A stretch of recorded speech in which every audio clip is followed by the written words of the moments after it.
হরে কৃষ্ণ। পবিত্রারোপণী একাদশী আমি পাঠ করে শোনাচ্ছি। একদিন মহারাজ যুধিষ্ঠির ভগবান শ্রীকৃষ্ণকে জিজ্ঞাসা করলেন, হে প্রভু, শ্রাবণ মাসের শুক্লপক্ষের একাদশীর নাম কি, তা কৃপা করে আমাকে বলুন। শ্রীকৃষ্ণ বললেন, হে মহারাজ, এখন আমি সেই পবিত্র ব্রত মাহাত্ম্য বর্ণনা করছি, মনোযোগ দিয়ে তা শ্রবণ করুন।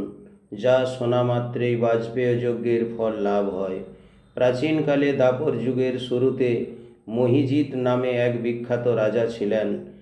তিনি মাহিষ্মতি নগরে রাজত্ব করতেন। কিন্তু দুঃখের বিষয় এই যে তার মনে বিন্দুমাত্র সুখ শান্তি ছিল না, কেননা তিনি ছিলেন অপুত্রক। পুত্রহীনের ইহলোক পরলোক কোথাও সুখ হয় না। এইরূপ চিন্তা করতে করতে বহুদিন কেটে গেল, কিন্তু তবুও পুত্র মুখ দর্শনে রাজা বঞ্চিতই রইলেন। নিজেকে অত্যন্ত দুর্ভাগা মনে করে রাজা চিন্তাগ্রস্ত হলেন। প্রজাদের সামনে গিয়ে বলতে লাগলেন, হে প্রজাবৃন্দ, তোমরা শোনো, আমি এই জন্মে তো কোনো পাপ কাজ করিনি, অন্যায়ভাবে আমার রাজকোষ বৃদ্ধি করিনি, ব্রাহ্মণ বা দেবতাদের সম্পদ কখনো গ্রহণ করিনি, উপরন্তু প্রজাদেরকে পুত্রের মতো পালন করেছি, ধর্ম অনুযায়ী পৃথিবী শাসন করেছি, দুষ্টদের যথানুরূপ দণ্ড দিয়েছি, সজ্জন ব্যক্তিদের যথাযোগ্য সম্মান করতেও কখনো অবহেলা করিনি। তাই হে ব্রাহ্মণগণ, এই প্রকার ধর্মপথ অবলম্বন করা সত্ত্বেও কেন আমার পুত্র লাভ হলো না, তা আপনারা কৃপা করে অনুসন্ধান করুন। রাজার এই প্রকার কাতর উক্তি শ্রবণে ব্যথিত রাজভক্ত পুরোহিত ব্রাহ্মণগণ রাজার মঙ্গলের জন্য গভীর বনে ত্রিকালজ্ঞ মুনি ঋষির কাছে যেতে মনস্থ করলেন। বনের মধ্যে ঋষিদের আশ্রম সকল দেখতে দেখতে তারা এক মুনির সন্ধান পেলেন। তিনি দীর্ঘায়ু, নিরোগ, নিরাহারে ঘোর তপস্যার মগ্ন ছিলেন। সর্বশাস্ত্র বিশারদ, ধর্মতত্ত্বজ্ঞ ও ত্রিকালজ্ঞ সেই মহামুনি লোমশ নামে পরিচিত। ব্রহ্মার এক কল্প অতিবাহিত হলে মুনিবরের গায়ের একটি লোম পরিত্যক্ত হতো। এই কারণে এই মহামুনির নাম লোমশ। তাকে দেখে সকলেই ধন্য হলেন। তারা পরস্পর বলতে লাগলেন যে আমাদের বহু জন্মের সৌভাগ্যের ফলে আজ আমরা এই মুনিবরের সাক্ষাৎ লাভ করলাম।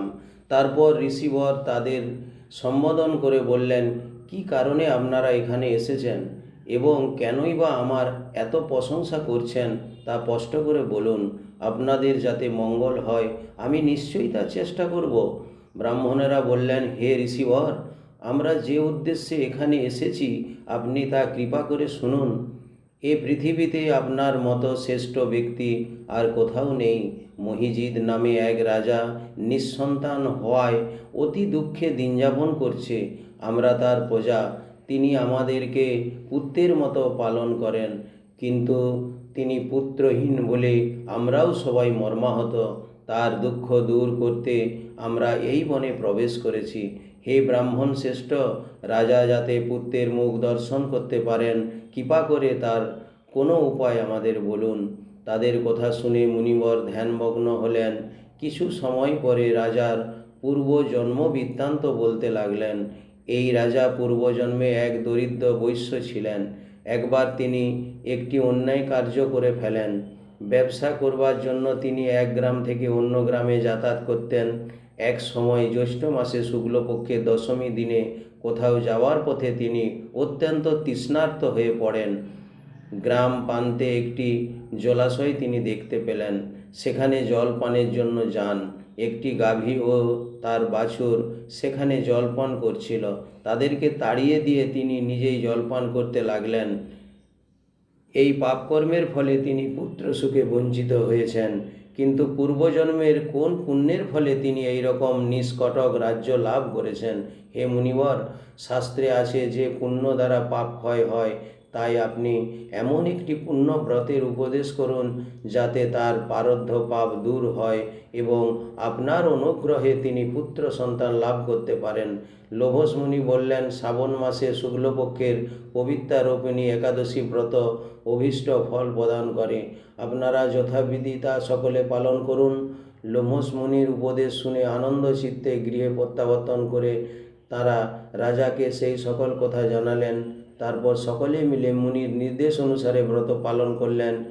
তাদের সকলের পুণ্য ফল রাজাকে প্রদান করলেন। সেই পুণ্য প্রভাবে রাজমহিষী গর্ভবতী হলেন। উপযুক্ত সময়ে বলিষ্ঠ সর্বাঙ্গ সুন্দর এক পুত্র সন্তানের জন্ম দান করলেন। ভবিষ্যত্তর পুরাণে এই মাহাত্ম্য বর্ণিত হয়েছে। এই ব্রত মাহাত্ম্য যিনি পাঠ বা শ্রবণ করবেন তিনি সমস্ত পাপ থেকে মুক্ত হবেন এবং পুত্র সুখ ভোগ করে অবশেষে দিব্যধাম প্রাপ্ত হবেন। হরে কৃষ্ণ কৃষ্ণ কৃষ্ণ হরে হরে, হরে রাম রাম রাম হরে হরে।